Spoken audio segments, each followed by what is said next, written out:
Well, good morning. How are you all today? And welcome to Integrative Preparedness. It is October the 3rd. And you know what that means? That means that tomorrow is October the 4th, the day of the second annual Stonemont Integrative Preparedness Gathering in Olathe, Kansas. If you're coming, safe travels to you. We have people coming in from all over the country, and I'm thinking about you, and I've said a prayer for your safety in your travels, and I know you have too, so we can't wait to see you tomorrow. Hang on half a second. Man, you ever get an itchy nose when you're talking to somebody and you don't want to scratch it right in front of them? So anyway, yeah, that is tomorrow. It is going to be great. Can't wait to see you all. If you haven't registered yet, I guess there's still time. Just get on our website, stonemont.us, and say, hey, I'm coming. And we'll be there, and looking forward to seeing you. So that's tomorrow, and today I'm getting ready for packing up everything into the truck and getting ready to take everything out there. And we're having some people over this evening to the house. Looking forward to that.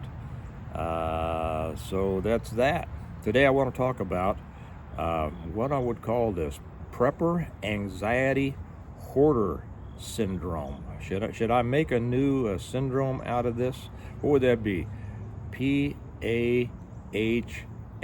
P.A.H.S. Maybe I'll make that a thing. Do you suffer from P.A.H.S? Prepper anxiety hoarder syndrome? I'm going to get to that in just a second, because a lot of people do, to be honest. Not a lot of people on this channel, to be honest, but a lot of people on other channels and around.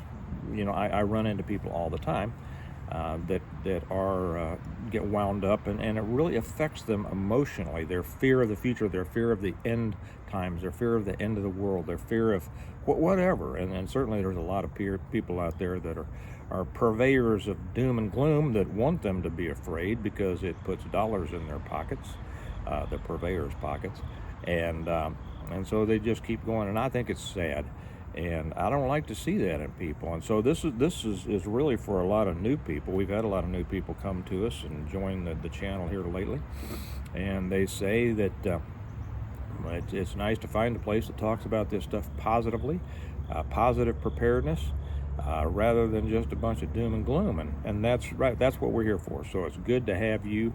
And we're going to talk about, maybe you know somebody in your circle that is just gotten to the point that they are just anxious all the time, borderline or full-blown hoarder, or just kind of gone into that, definitely into the neurosis and possibly the psychosis, which is a split from reality, over this inordinate fear that is instilled in people so much today. So we're going to be talking about that. First, I want to read you just a wonderful email that I got. I'll be honest, I'll tell you something about myself. I don't check a lot of my emails. I'm not going to make excuses. I'm just going to say that that's the way I am. I have a lot of things going on in my life. One of the most enjoyable of which is sitting here every morning and having a cup of coffee and talking to you. But when I get done with this, the rest of my day is just going over a wide variety of interests. I write books. I put these things on. I run a couple of businesses. I got 3 teenage kids. I've got a lot of stuff going on that really consumes my energy and my interest. And so I don't get to a lot of. I'll be honest. I have emails I've forgotten I have, email addresses. I have Facebook pages that I forget that I have, and occasionally I'll get a bing, and someone will come up and somebody will say something. I go, where'd that come from? Oh, it's from some Facebook page that I had years ago. Okay. So anyway, that's my excuse, and I'm sticking to it. But something popped up today that was just great, and I want to read it to you. Let me have a sip. And because I'm so bad on checking and responding to emails, this is going to be, let's see, who I think I know his name, but let me just double check here. Yeah, This is from James. And James, I won't say your last name. You know who you are. And so this, because I may not get back to you, I may not answer you, I may forget to answer you. This is my answer to you. Okay, James, he said, just finished reading book 1 in the series I ordered from you.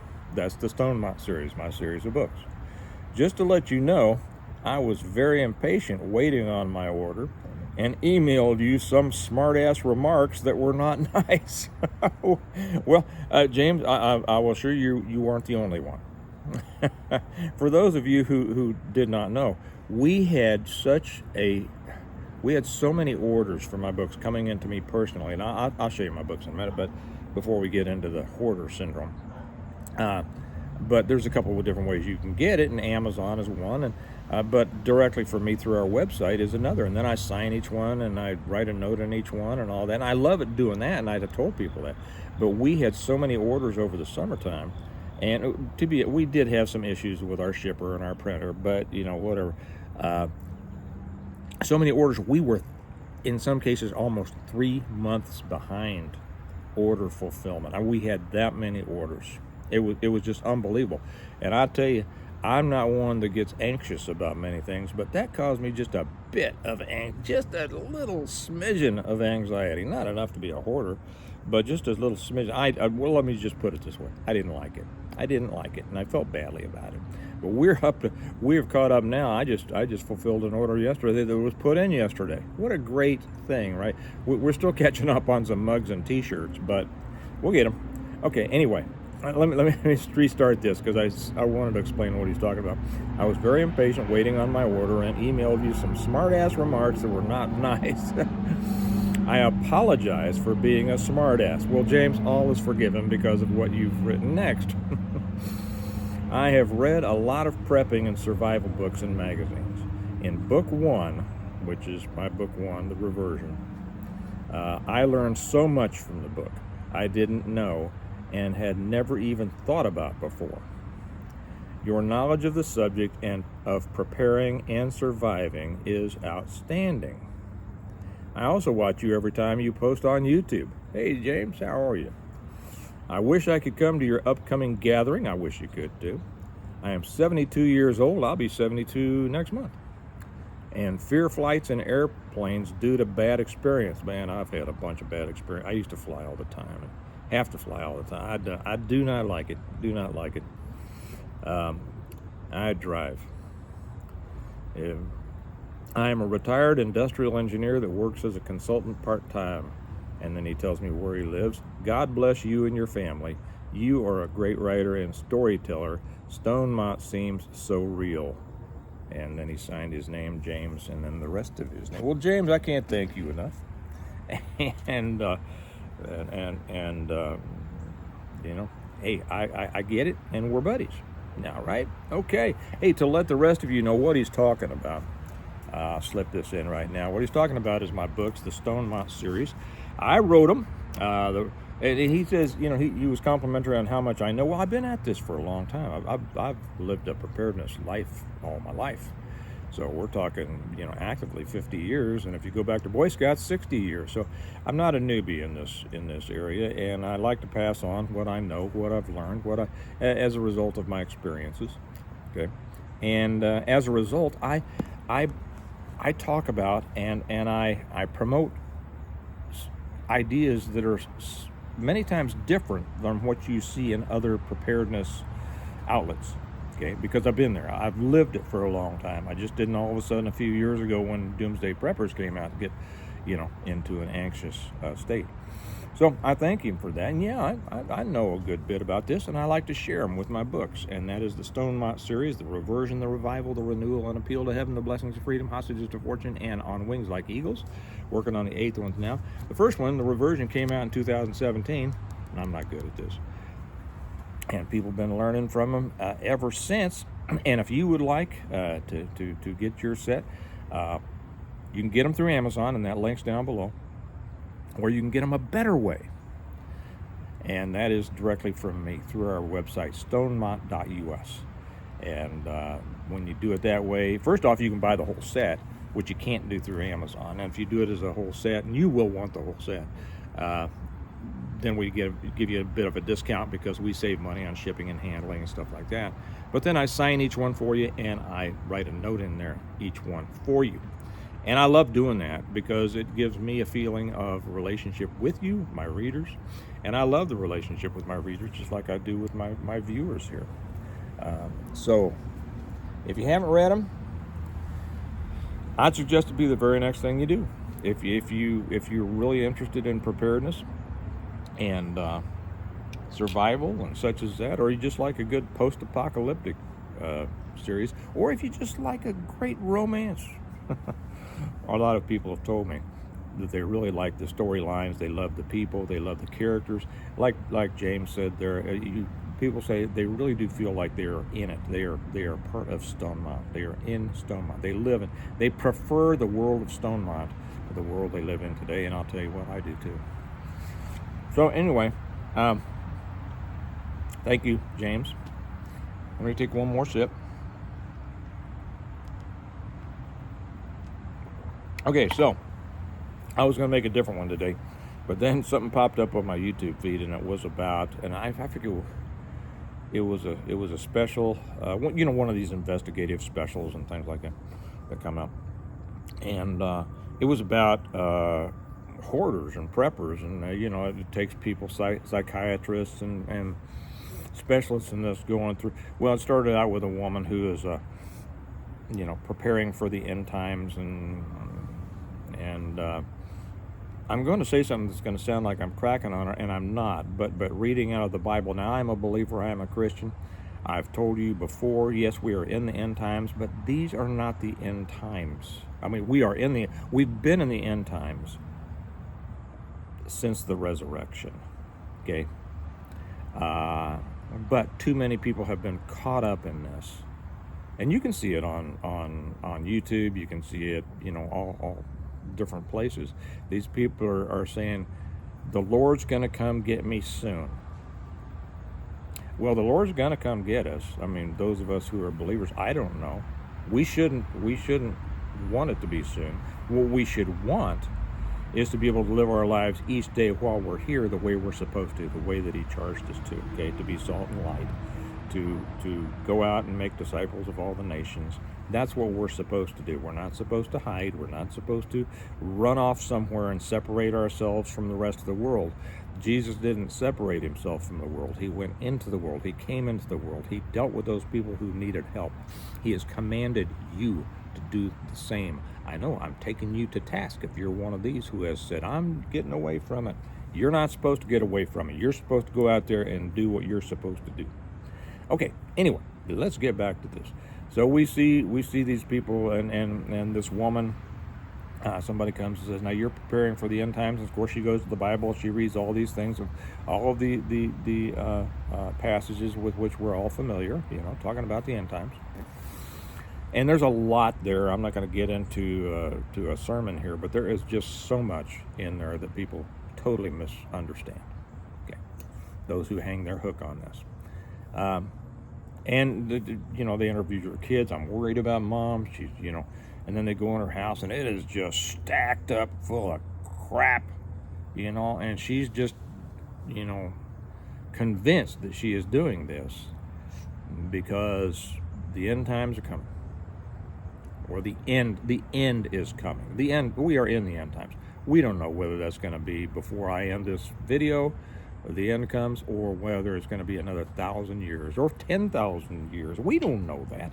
And anybody who claims to know, they're wrong, or they've separated themselves mentally from reality, or they're lying, or they're just trying to get your money. Okay, simple as that. So anyway, they go through this. This woman, and a psychiatrist comes in and talks to her, and I'm going to put this one up over on the Patreon channel. By the way, if you're not with us on the Patreon channel, I'll get a troll in here jumping. You're just trying to get us to come to the Patreon channel. Hey, it only costs $1. I couldn't care less whether somebody comes to the Patreon channel or not. I don't know. I don't make my living on Patreon. But the reason we have a Patreon channel is I'm able to put stuff on there that I can't put on YouTube.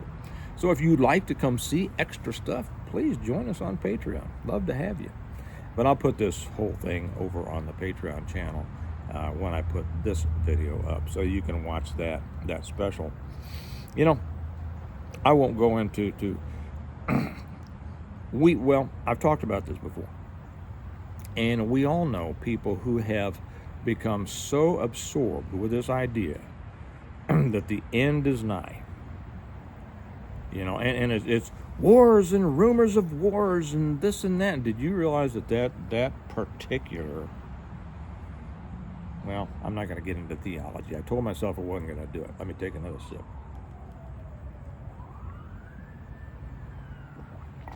But the end is not yet. That was the tagline for that.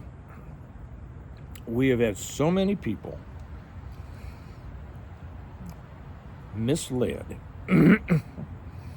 and kind of fallen off the edge because of their fear of the end, right? There will be, and people will tell you on YouTube and other places, you look at all the wars, you look at all the earthquakes, you look at all the I don't know, floods, you look at all the volcanic eruptions, and it's all in the Bible. Well, yeah, it's all in history books too. Okay, there has always been wars. There have always been volcanic eruptions. There have always been floods. There has always been wars everywhere. And these days are not different than previous days. The reason you think they are is because we have 24-hour news cycle, and now they're making an issue out of everything that comes along. They're blowing it up. Okay, for instance, I'll tell you a funny story. There was a Fox Alert, right? Fox Alert special that I watched today. America's at war on its streets. Well, we are at war on our streets, but that's for a different video. And I think it's Portland, outside the ICE facility. And this guy comes on. There was violence erupted. There was this and that and this, and there was even a violent fist fight that one man ended up being knocked out. And I'm thinking, that was your news? I mean, that's fifth grade stuff. That's hardly, you know, but they try to build this up.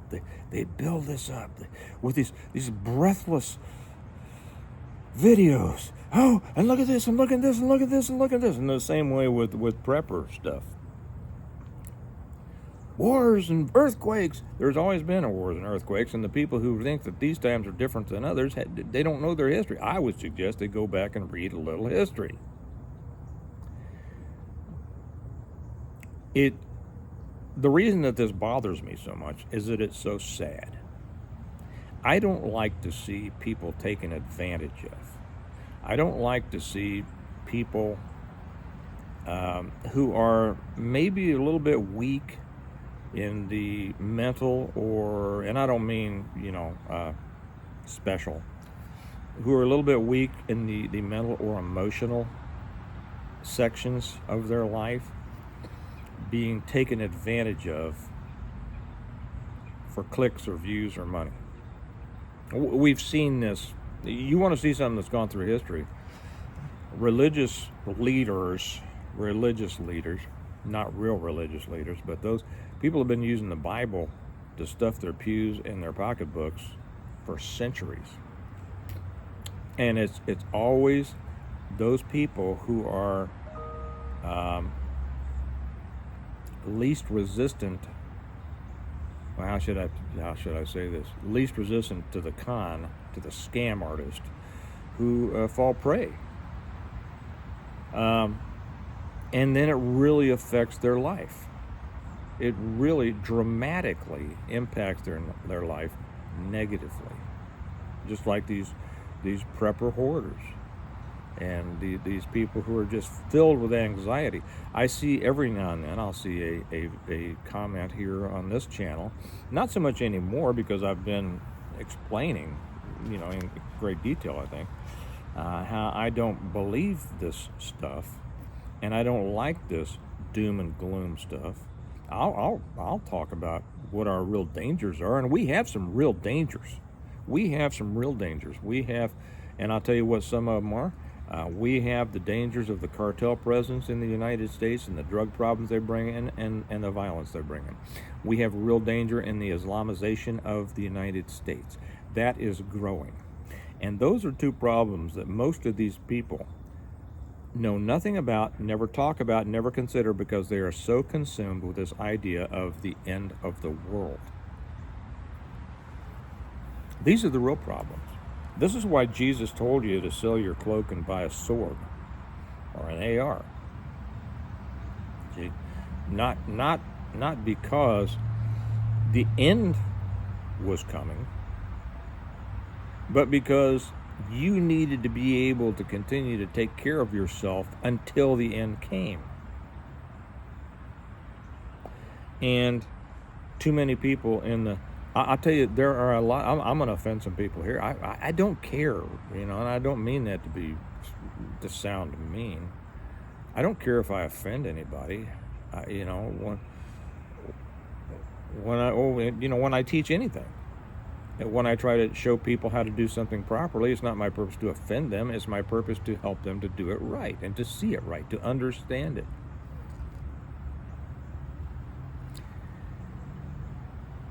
And so, hang on just a second. Somebody's waving at me. Okay, sorry, a neighbor waved at me. One of those neighbors that I don't know. One of those neighbors that none of us in suburbs know any of our neighbors.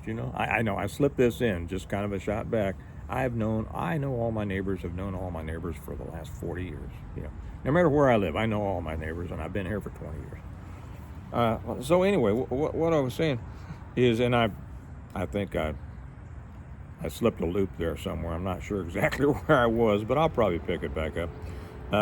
I see too many comments on other channels. I used to see them here, but I pretty much don't anymore, because I talk about the importance of teaching and addressing preparedness in a positive way.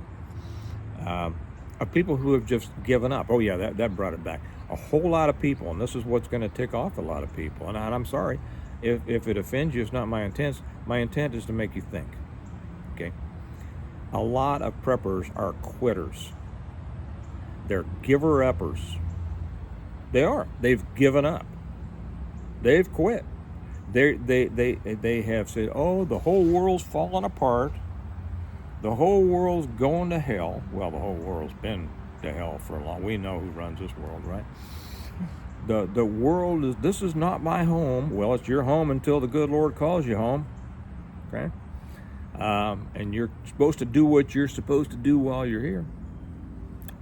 I just can't take it anymore. Lord, come get me now. Just a bunch of whining and moaning, and oh my Lord. And that is the reflection of this prepper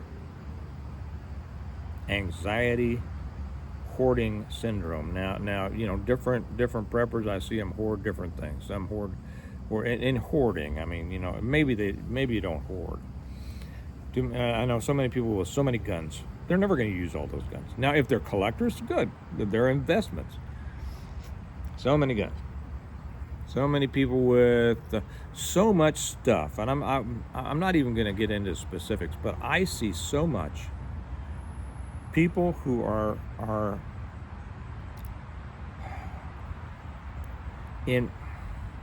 they are consumed by increasing their preparedness to the extent that they've sacrificed their lives. Let me put it that way. And that's terrible. That's too bad. You should continue. I talk about here, integrative preparedness is preparing in such a way that everything works together in order to separate yourself from dependence on those external systems over which you have little or no control.